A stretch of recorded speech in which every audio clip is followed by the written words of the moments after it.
the film The Departed. He was in Goodfellas. He's also was in Pineapple Express for the Cannabis Coffee Hour. That's perfect. Give it up for Mr. Kevin Corrigan, everybody.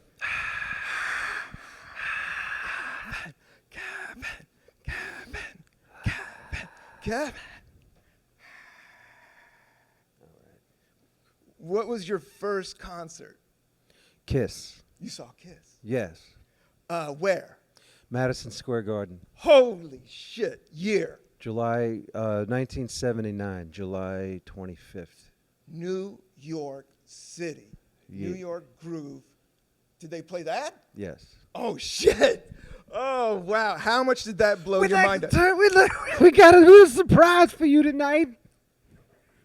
We're going to turn the microphone over to Ace Frehley. Yeah, that was the big hit. And then Ace Frehley sang, I'm not a super Kiss head. I went in, hip hop was my first love of music, was Houdini, the first Run DMC. My older brother, those guys were Kiss. I knew tons of metalheads. But everybody that lived Kiss, it's like their favorite introduction to rock and roll. And it is a perfect introduction to rock and roll and show business. Yeah. I mean, they're New York for sure, you know? Yes. Queens, Brooklyn. Peter Criss is Brooklyn. Gene and Paul, Queens. Ace, Bronx. But Paul is also Bronx. And Ace sings New York Groove. Who sings New York Groove? Ace. So Ace is the dopest name of them all. Where was he from? Queens or South Bronx? Bronx. He's from Bronx, like He's you. from Bronx, from the same neighborhood, Marshallou Parkway. Give it up for the Bronx. Some of the best artists, some of the best Americans, some of the best New Yorkers. And a New Yorker. I'm just going down this hole because I was just so psyched to have you here, and that's what I wanted to talk about, was being a New York actor and that vibe of rock and roll in the 70s. And seeing live music in New York City, that's some of the best music in the world. Some of the best shows. It was an exciting time to be, like if you're born in the late 60s and you have like older siblings born around 59 or 60 or 61 who are into like really cool. I have a friend whose older brother was into The Doors and Zeppelin and like had actually seen those bands. And he would give his younger brother like 8-track tapes for his birthday of the Rolling Stones, Hot Rocks. And I ended up borrowing all that stuff from my friend Chris. This was an actual, shout out to Chris Ramos, actual question I had in my head in the shower. Right now, you walk into the apartment, are you putting on the Rolling Stones? Or are you putting on Led Zeppelin? What's in your soul?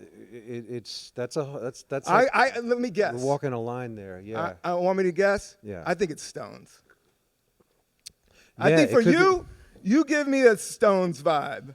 I don't know if it's a Martin Scorsese thing going on. I don't know what's happening, but I think you like the Rolling Stones a lot. It's true. Yeah. Jumpin' Jack Flash, Gimme Shelter, all those Scorsese Stones kind of staples. But also, I love Emotional Rescue, and She's So Cold, and that like kind of She's So Cold is the baddest. 1980 Stones vibe, early 80s Tattoo You. I mean, I went to see them on the Steel Wheels tour. Nice, I remember that. Yeah, that's a good. What did you think of that? It was great. It was. You liked them? Yeah, they were in good. That was a little bit later. That's that's not dirty 70s Rolling Stones. That's 80s Rolling Stones. It is. But it's the best part of their 80s output, besides Tattoo You. There was like that was 80s Tattoo You. Like Start Me Up is as classic a riff as Satisfaction. But then there's that middle period. I like the middle period, Undercover of the Night and, Dirty Work and the Harlem Shuffle. Yeah, those are good. But a lot of people consider that, middle period. Jagger went solo for a while. But that was their New York period. That had a lot of Lower East Side vibe to me. Yeah. Like, you know what I'm jamming to that the Rolling Stone I think you might dig is Cherry, oh, Cherry, my baby. It's a Mick Jagger reggae tune. Hiram, you know that joint? Okay. Do you know that song? No. Cherry O Baby? No, Oh, no. you gotta check out Cherry O Baby. It's Mick Jagger and Peter. It's Mick Jagger and Keith Richards. It's a Rolling Stone song, and it's a reggae song, and it's an original Jamaican song, and it's got this. They have the best drums. Yeah. When did that come out? I think in the early '80s when they were hanging out in Jamaica. Remember when Keith Richards had a band called the Wingless Angels, and he lived in Jamaica. Those guys had to run out of Europe and live in Jamaica and shit. He had another side project called the New Barbarians or something. Yeah, he had a lot. I remember that. I think I had a New Barbarians tape. Yeah. Those guys were itching to do something besides the Rolling Stones. You could tell they were trying to do other things besides the band. Yeah, I always say music is crazy. I love Keith. I love Talk Is Cheap and Main Offender, the solo records. Ooh. The Keith Richards solo stuff. Yeah. I like Keith. Yeah, Keith has some. He does a few songs, but the ones he does, he just kills it. You know. Yeah. Did you ever meet Keith Richards?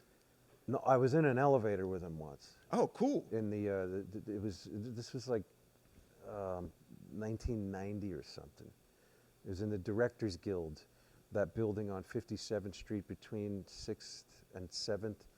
There was a casting director's office in that building. And there was like a music licensing or a lawyer, entertainment lawyer. Heavy entertainment agent place. I know exactly what you're talking about. I got Rights. it was, I don't know what the audition was for, but there was a bunch of other like dudes. And, we all got on the elevator together after the audition. And, we were kind of like vibing each other like, competition and stuff. Yeah, I know the gig. And then one floor down, the elevator door opens and Keith Richards gets on with a lit cigarette. So I inhaled his secondhand smoke for 2 or 3 flights. Must have smelled great. I don't smoke cigarettes. I kicked tobacco early on, but I started early. But I do. My mom smoked cigarettes, so there is a nostalgia. I do like a good cigarette now and then. Now that I'm not, I like the smell. It's nostalgic. Yeah. That's true for me too. Do you smoke cigarettes now? No, I can't tolerate it.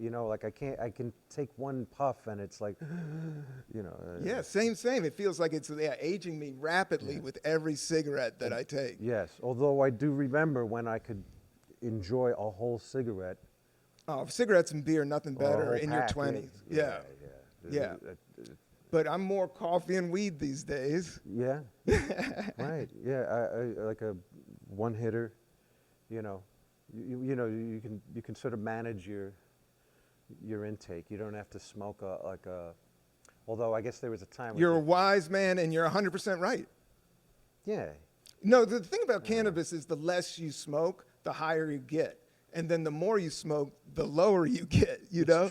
It's so true. So you're actually you're a smart, high-level actor. It takes about 20 years to arrive at that way. So Yeah, exactly. by then you're burnt out. Yeah, I know what you said. Then you got to meditate, a couple hours a day and stretch. Today, everyone's walking around with the vapes and the pens and they can moderate. You can have as much or as little as you want. All the time. Yeah. With everything, consuming everything. And that's, there was 2 questions. I got your artwork here. I want to talk about that. There's one little, I was going to try to Obama that fly. But catch it. But we have your artwork here. But I also want to just talk about your acting. I love this artwork, which is also on the waterfront. It's a charcoal Marlon Brando picture. And you're an amazing actor, and Marlon Brando is an amazing actor, but you also got to... This is it's actually graphite pencil. Sick. On watercolor paper. There might be some like oil stick in there to get the darks but the original of this is 18 by 24, and this is an 8 by 10 print. But it's Marlon Brando. He's my favorite actor, and so making artwork like drawing Marlon Brando is like getting to work with Marlon Brando.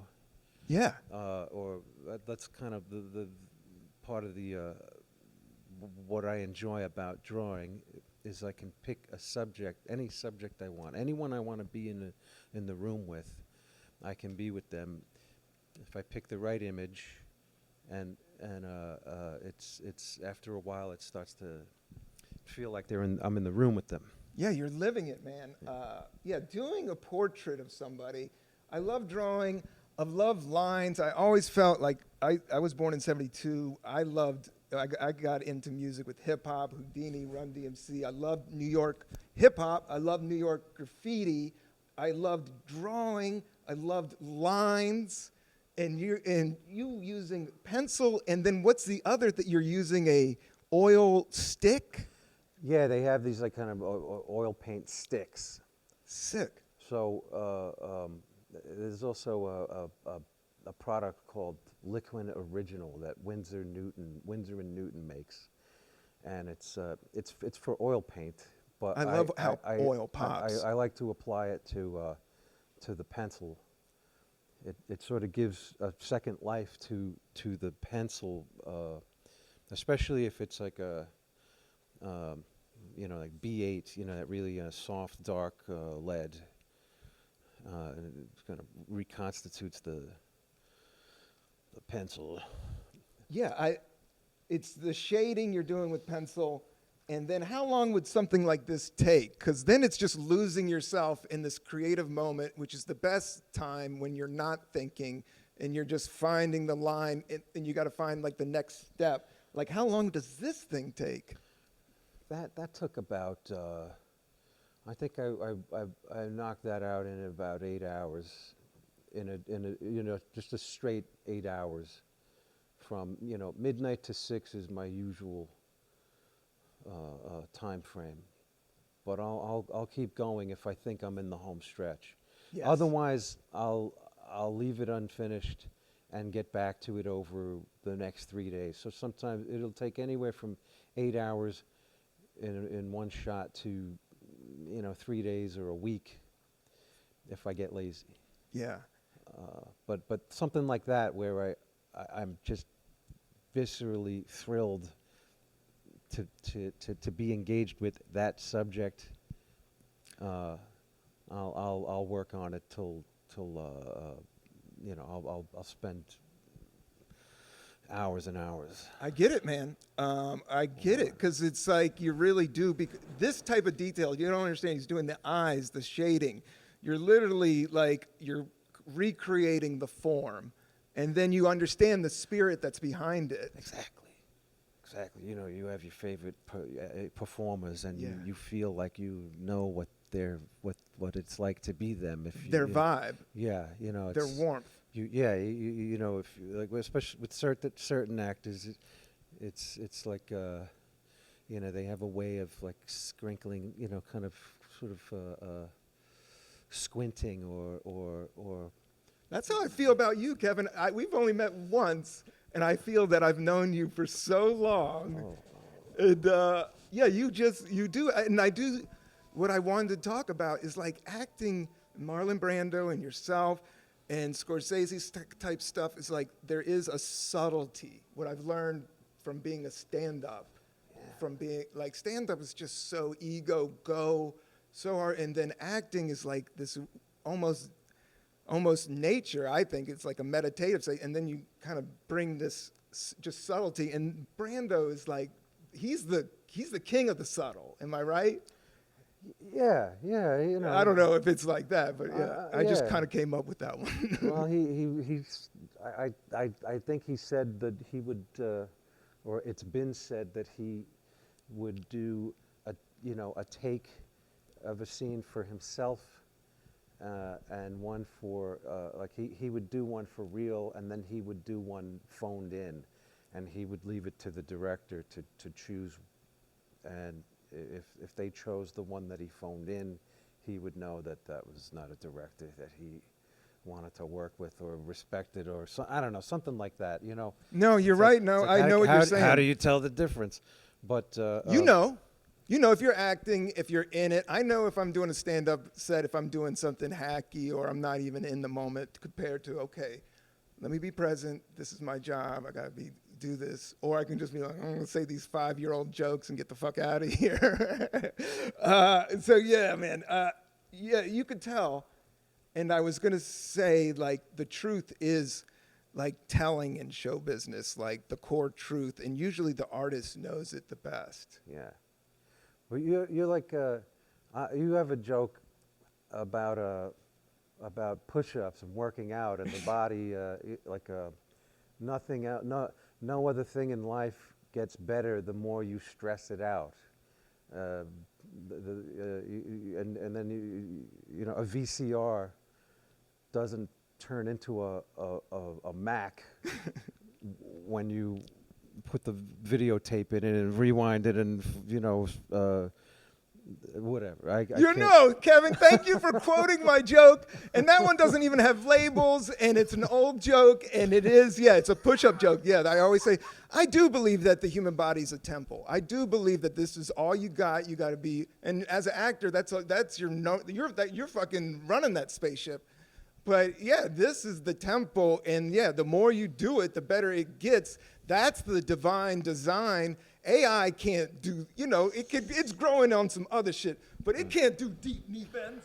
AI can't do this. Can't do that. I can do this, and I'm getting better by doing it. The human body is a trip, man. And as you get older, you know, it's like mentally, physically, I'm trying to keep it together just to get it through. Yeah. Age, you know, things become, you know, like wine or something. You know, maybe that's an apt comparison. You know, like sweeter with age, or stronger with age, or you know, the more you stress something out. Like Christopher Walken would talk about, how did you get that hair? And he said he would pull his hair. His whole life has been pulling his hair. That's how you make it. That's what they said John Kennedy did in the shower. Just pull on that thing, put it on cold. I did hear that. You strengthen those follicles by pulling on them and stressing them. You might be right. Maybe, you know. He's got a full head of hair.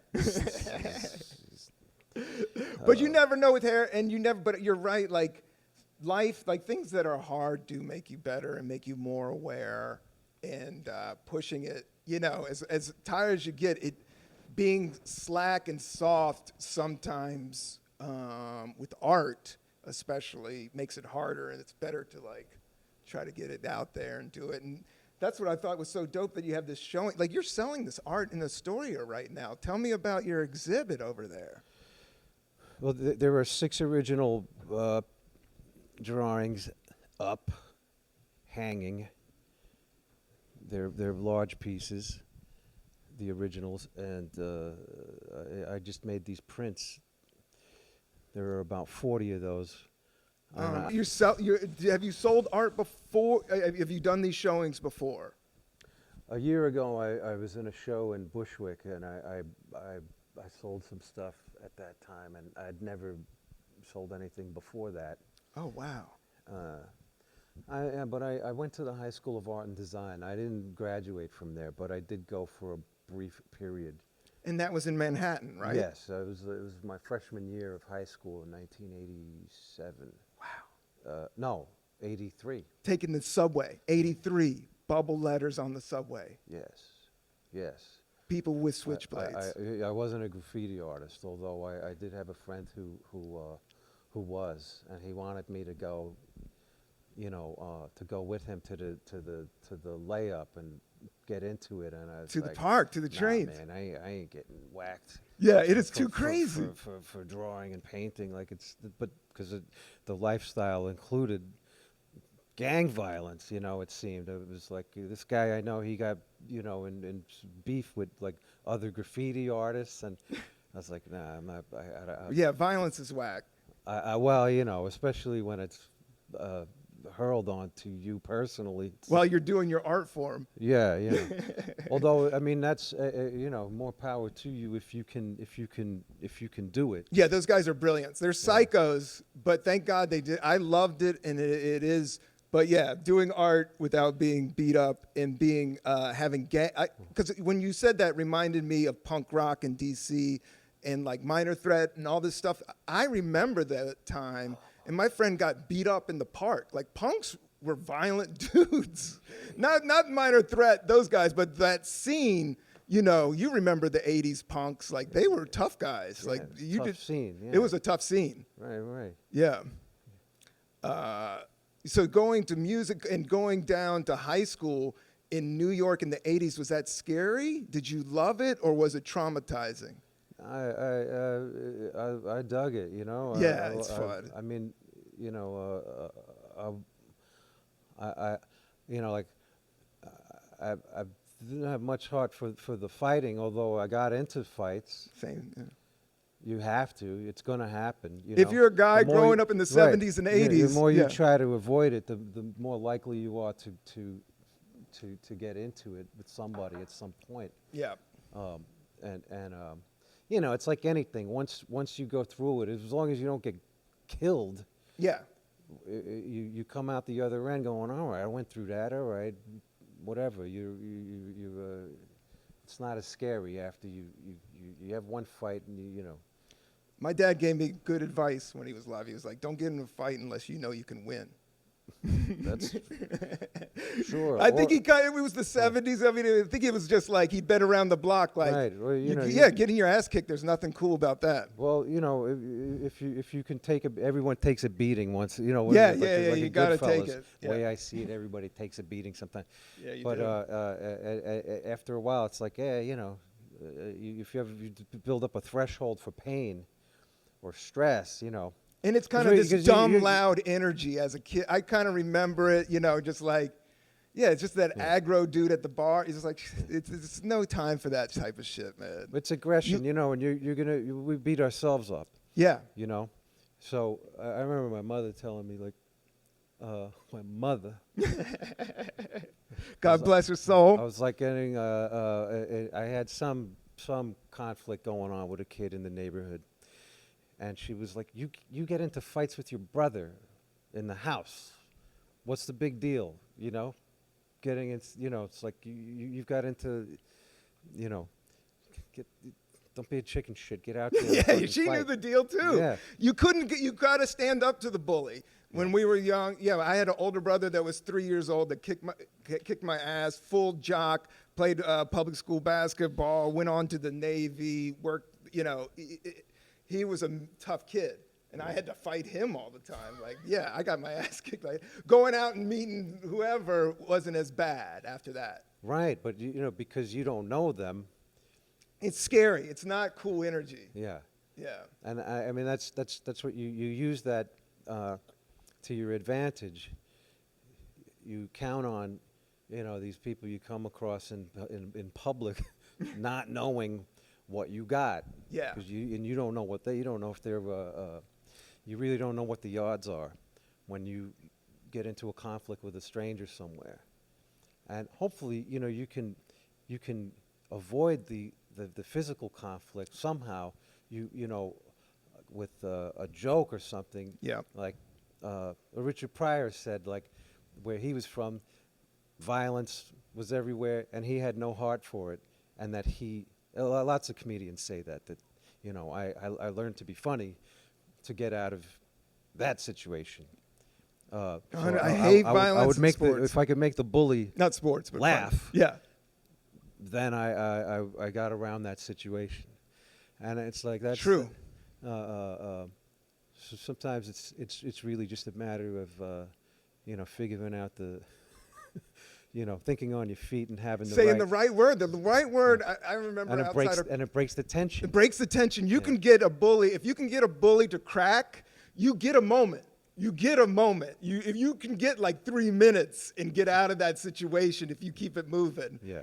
Uh, And you can break yourself that way too. You can be a bully True. to yourself. That's a good point, man, you know, Kevin. and it's like, yeah, you know, we have to Like, well, look at yourself. Why are you getting down? You're eating a sandwich, sitting here with a seltzer water. What do you got fucking to complain about? yeah. It's like, you know, it's like I gotta call. You know, it's like Oh man. What I wanted to ask, I don't know how long we got. Hiram, how long have we been going? Me neither. He's kind of stoned. Yeah, but what I wanted to talk about was Martin Scorsese and The Last Waltz. Are you a Last Waltz fan? Oh yeah, sure. Is it the best musical concert on film? The artist who sticks out in my mind the most is Neil Diamond. Oh wow! In that.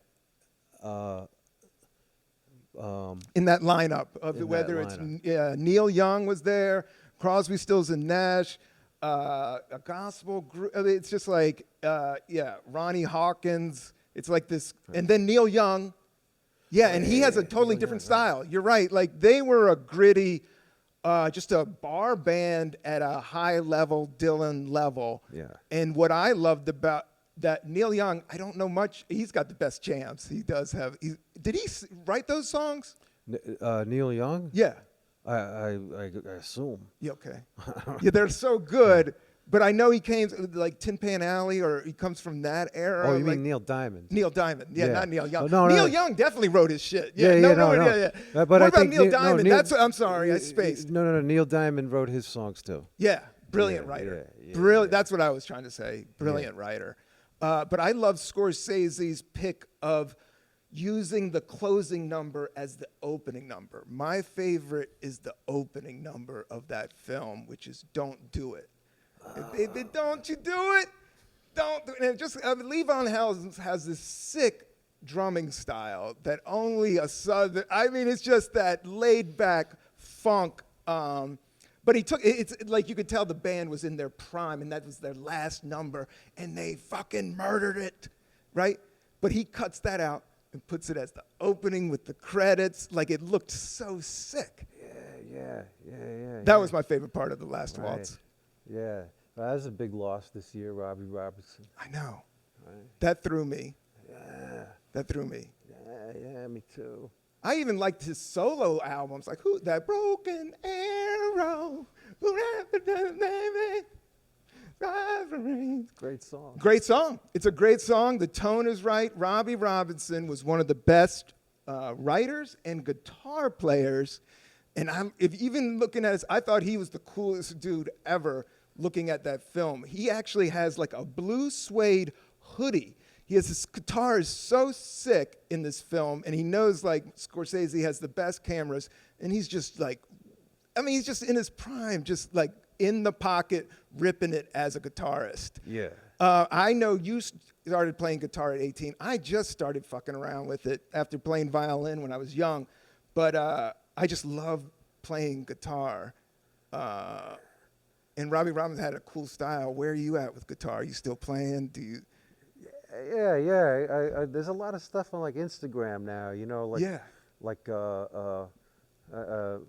I save a lot of those videos, like how to play the, opening lick to Chuck Berry song, or I just saved something today, but it's like I'm following so many of these accounts now, these people who will teach you, guitar riffs without, a lot of theory and a lot of, I go through a Buddy, what is it, Bo Diddley phase. That's what I've been doing. I just love that rhythm, and I do love that classic tone, and I just like just getting in the zone and doing a rhythm with the guitar. Yeah. Like, if you learn one or two chords, you're good, depending on your mood. I think I learned it wrong, though. Somebody told me, like, in order to go to the bar chords, like, now I have to learn with these two fingers. Like, I was cheating and doing it with these two fingers, so I never jumped over. And I've been doing it for like 10 years, dicking around.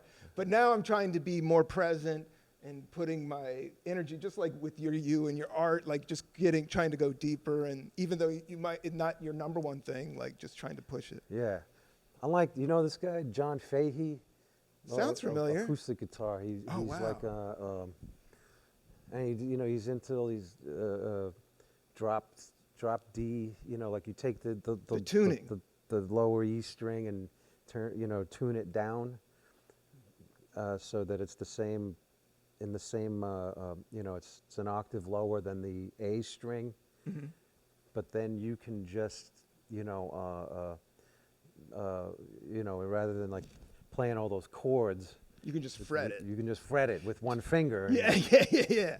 Love that. Yeah, I got to figure that tuning out. Is that what you do? I know Yeah, Keith no, Richards does some funky tuning. He takes a whole string off the guitar. Yeah, I saw that video. Yeah. The top string, I think. I don't know. Yeah, and something then like he that. redid this thing, and then it's like this gritty blues tone that's just perfect. Yeah, But it's yeah. really simple and cool. Yeah, But yeah. that thing, yeah, I got to learn that. Is that what you're doing, that tune, and just riffing it? Yeah, I've been, I've been playing around with that, seeing what happens. But like I mostly keep all my instruments in a standard tuning, and just play like an E chord, and take it from there, and then transpose the chords up and down the fretboard, Yeah. and see what happens. It's like a piano. Like it's like you're almost like playing a computer at that point. It's so cool. Yeah, man. Yeah. I just need to, put some time into it and bar it up. Sure. Yeah. You've been in a few bands. Are you in a band now? Are you playing with anybody? Well, I've been playing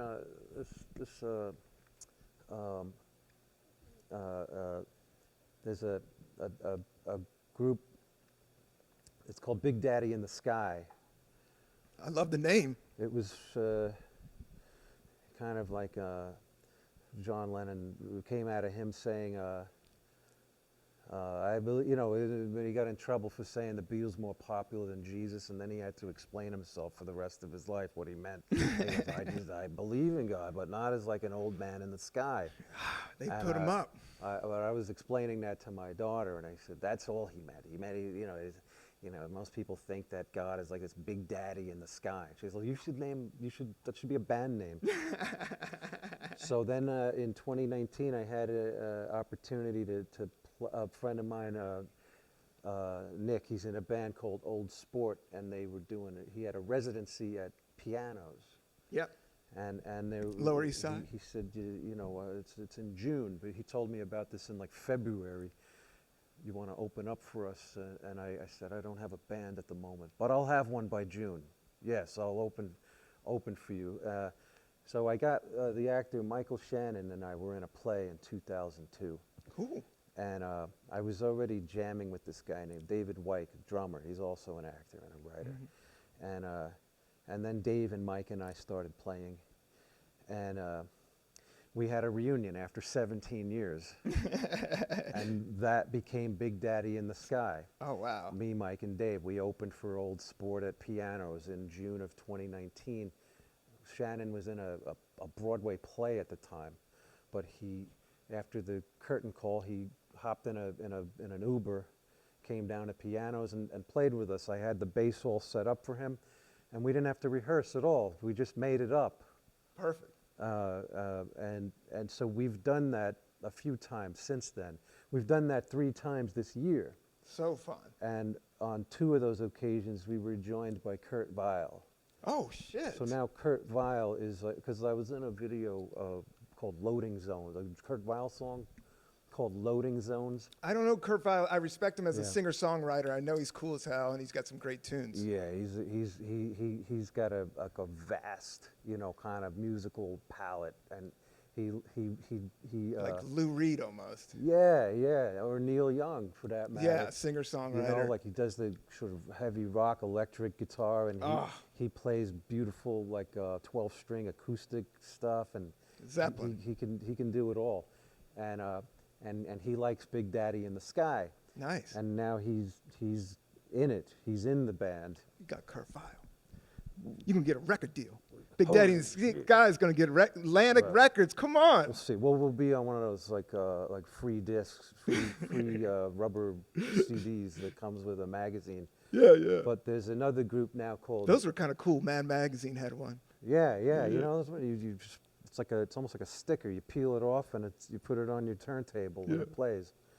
But there's a group I have with in Astoria now. It's like me and George. George makes up the lyrics, I make up the riffs, and it's called NY Grimm, which is kind of a little bit of a bite off of UK Grimm by the Sleaford Mods. But Sick. we're going to do a gig at Mr. Beery's in Bethpage, late February. Pennsylvania? Connecticut. Connecticut. Is it Connecticut? Yeah. Yeah, I well, think no, so. Long Island. Long Island. Long Island. Bethpage, Long You're going Island. to do a road gig. Mr. Beery's. Mr. Beery's. February 27th, NY Grimm. NY Grimm. It's going to be our debut performance.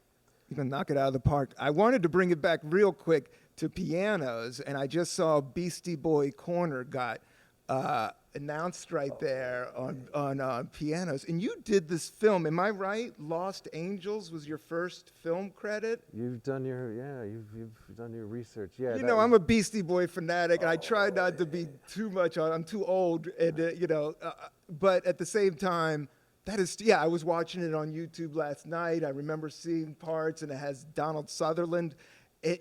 Tell me about that experience. Yeah, it was a movie that it was supposed to be like a One Flew Over the Cuckoo's Nest. That's what I got from it. It was about kids in a mental institution During the Sean Penn Bad Boys era, yeah. Yeah, there was a movie that came out the same year as Lost Angels called Lost Boys. Yes. Which was a lot more popular. But you had Ad Rock and Donald Sutherland and Kevin Corrigan. Yeah. Who else was in that? David Herman. Wow. Who else? Max Perlich. The director's great, right? Hugh Hudson. Yeah, he passed away. I think he passed away this year or last year. I can't remember. He made Chariots of Fire. Wow. And he made the movie with Al Pacino, Revolution, that Pacino went into hibernation for 4 years after that movie. Films are hard, man. Yeah. Although that's a really good movie. That's an underrated film, Revolution. I'll check it out. Anything Al Pacino does, it is a clinic on acting and just being there. Yeah, that guy. Oh man, he's. We could talk about him for a while. But back to the Ad Rock and all the Beastie vibe back in that day. Yeah, Hugh Hudson. He also took a break after Revolution. And his, the movie he was supposed to come back with was Lost Angels. But then they rewrote it so that it wasn't just about the institution and about the kids who their parents put, these sort of... It's an interesting story, yeah, and that was happening in the 80s. Sort of Real Housewives, throw their kids into the institution. Because they smoked twice. Right, until the insurance runs out. Yeah. And so they're just these lost souls. But there was a gang thing going on, like the movie Colors with Dennis Hopper came out. Yeah, there's some gun violence in it. I saw. So they rewrote the script to include like a gang element, and that's where I lucked out. I got cast as a gang member. Nice. In Lost Angels, and so Adam Horvitz was cast as the kid who's in a gang. And then he gets arrested after a gang fight and put in an institution. So that's how they combine the two story elements. But I wasn't in the institutionalized part of it, just the gang part of it. The cooler part. I always liked that Sean Penn Bad Boys movie. Yeah. I liked that gritty 70s, 80s, like coming of age, like kind of showing it kind of real, like lost souls. Yeah, totally. Trying to figure it out. What was the other one? New York eccentric was My Bodyguard. I remember that film being really cool. Matt Dillon was in that. Yeah. Yeah, Matt Dillon, Sean Penn. They were kind of like punk actors. Yeah. In their time, in that time, that 80s, mid 80s, early 80s. Yeah. Yeah. Street kids shown on film. Yeah, and I think you come from kind of that ilk of just showing regular guys kind of doing the thing. Yeah, I saw My Bodyguard when it came out. In New York. In Yonkers. And like that's where Matt Dillon is from, pretty much, Westchester. Cool. And he was for real in that movie. Yeah. Like I remember being like frightened of like you know, just He was the watching- coolest just dude. watching the movie, it was like, that guy's like, Yeah. it's so real. So real. He's an artist now, you know. I could see that. I could see that. Painter, fine artist. Also a music guy. He cast me in a Dinosaur Jr. video. Oh, awesome. He directed the video for "Get Me" off of the Dinosaur Jr. album "Where You Been." I think I saw this. Yeah. I worked with him on a feature called "The Saint of Fort Washington," and then he remembered me and a few months later, and when he was directing the video for "Get Me," and so I went up. I love Dinosaur Jr. and Matt Dillon and you. And, but yeah, you got to, Dinosaur Jr., talk about guitar tone. Like, they have this cool guitar tone that nobody else has, you know? That dude and songwriter and his voice, it's all unique, you know, and it's coming all at you at once. Like, he's like the closest thing to Nirvana, I would say, on an artistic alt-rock vibe thing. Yeah, they were contemporaries, so they were kind of had a very similar yoke, you know, they were coming out of that. But yeah, he's like, I think Jay Mascis was originally a drummer. Cool. So his, you know, like he's got like, you know, his songs that he plays on guitar have a, you know, he kind of knows how the drums are supposed to sound. So he's got the whole attack. I know he's like My Bloody Valentine, all those groups that put up this wall of sound. Yeah. You know? Almost at a Hendrix level, but in an arty rock way. I love the song "Get Over It." Even that video where they're shooting golf, feel the pain of everyone. I mean, that is like the perfect video and a perfect song, man. Yeah, Did yeah. so you're saying there might have been bills of Nirvana, or were they moving at the same time, or was Nirvana a little bit before Dinosaur Jr.? I think they were all on a tour together, like, or they played some festivals. So I could see that. There's a movie that came out called The Year Punk Broke, Yeah. 1991, The Year Punk Broke. And it had Sonic Youth, Nirvana, Dinosaur Jr., and I think My Bloody Valentine was in it too. Wow. So they were all kind of in the same graduating class, you know? Yeah. And probably all, you know, maybe at some point swapping, you know, the same backline, you know, using the same amps, or I don't know. No, totally. or Nirvana at and least, you know, Smashing Pumpkins had that same Steve Albini, both mixed those albums. Yeah, they all switch. You know, it's like, you know, all these actors and comedians. Like, I'm like, oh, he knows that guy. Yeah, Craig Robinson, of course, with Pineapple Express. I opened for Craig. I've known him. I knew him before The Office. I opened for him in like Tempe Improv. The funniest, talk about musician. One of the most comical actor, great comic actor. One of the best comic actors, and then just a musician level of he's up there, man. I saw him at Caroline's once. Dope. With his band. Yeah. And it was as thrilling musically as it was funny.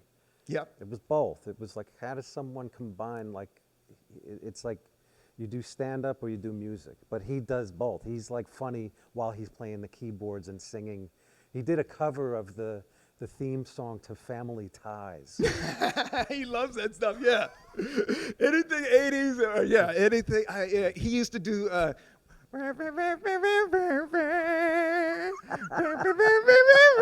him, this guy Todd Rex, who's a DC comedian, they would go on stage and sing "Those Are the Days." Any like TV shit, like you could tell he studied that stuff as a kid to become an actor. You know. Yeah.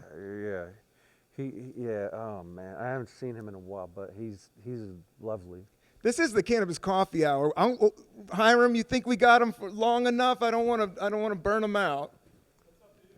Kevin, how you feeling? How do you have some good material here? Yeah, I have some good material. We'll get out. I'll just ask you, Pineapple Express. That was because it's the Cannabis Coffee Hour. What was that? Was that because that was a huge major blockbuster film? What's that ride like? I think, yeah. It was, well, I got into it through the producer.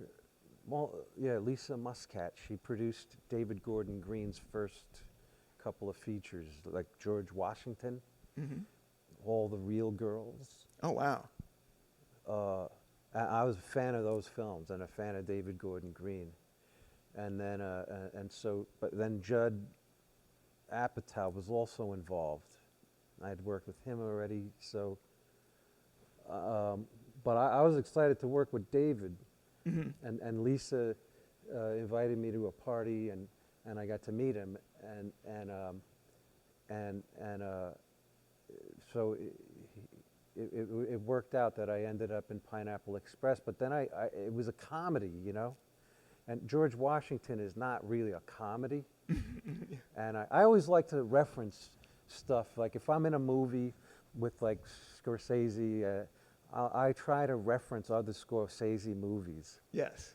I've managed to do that in the two things I worked with him on.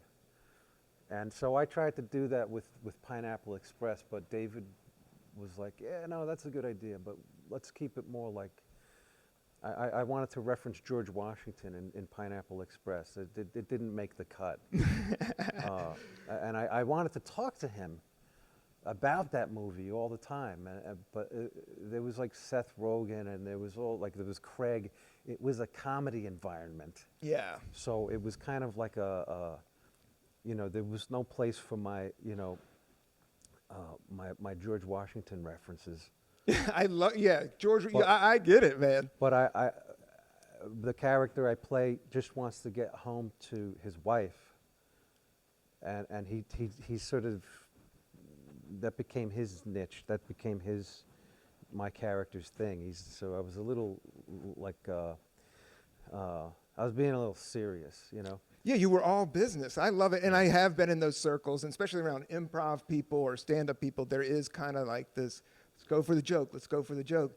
Whereas acting, I do believe in subtlety and like, just like a cool little sly reference that film heads would get is so dope. And I could see why that would be great to slip in there. And George Washington definitely smoked weed. Yeah. It's like, but yeah, hanging out with Craig was a lot of fun.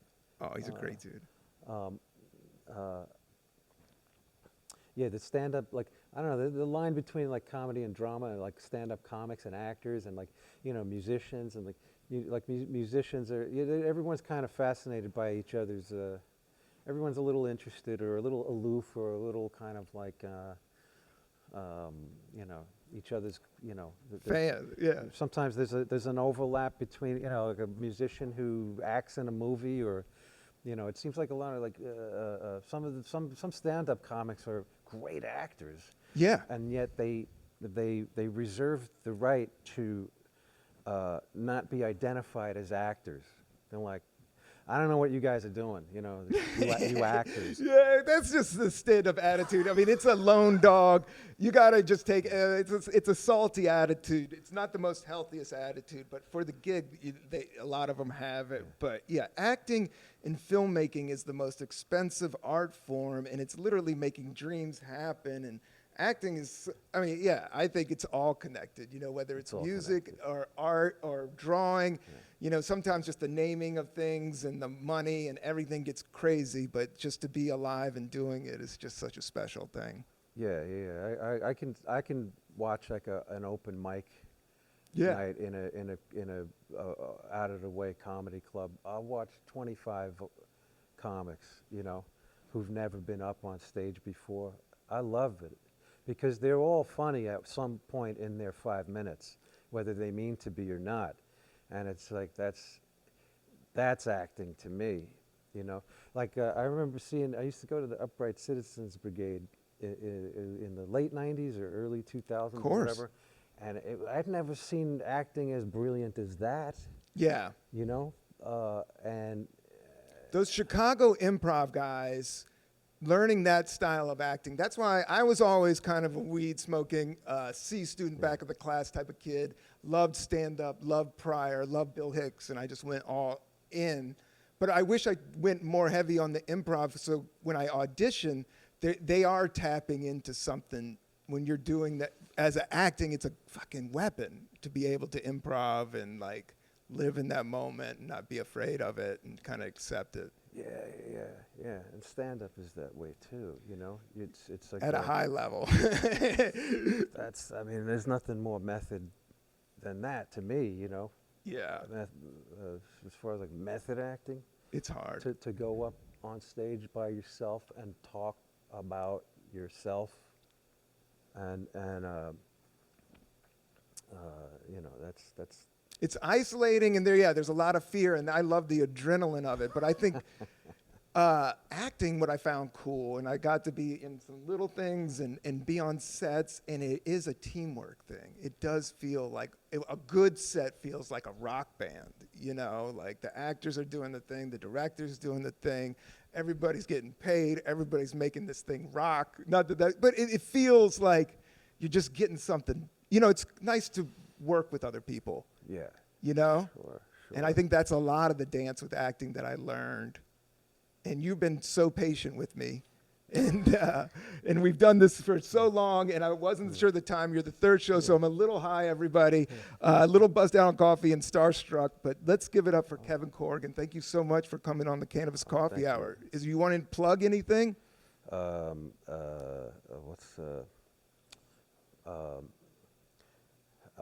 yeah, no, there's that show out in at the Astoria Arts Center. Please.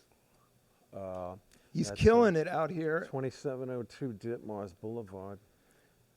I have some stuff there.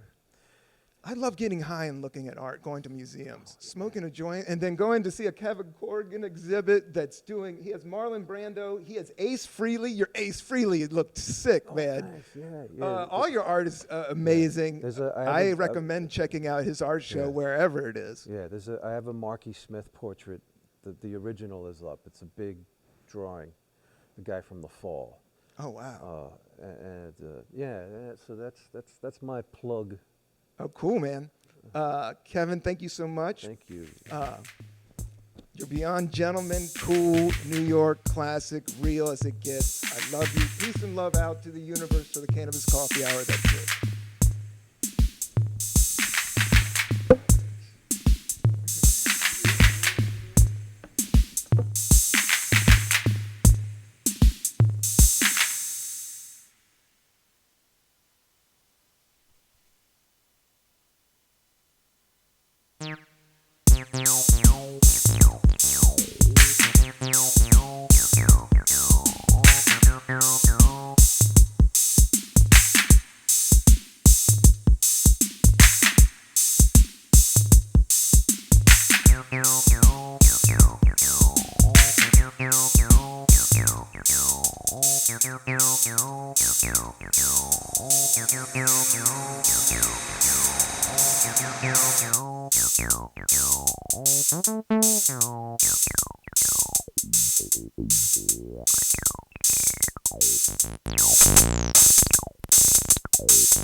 Ow.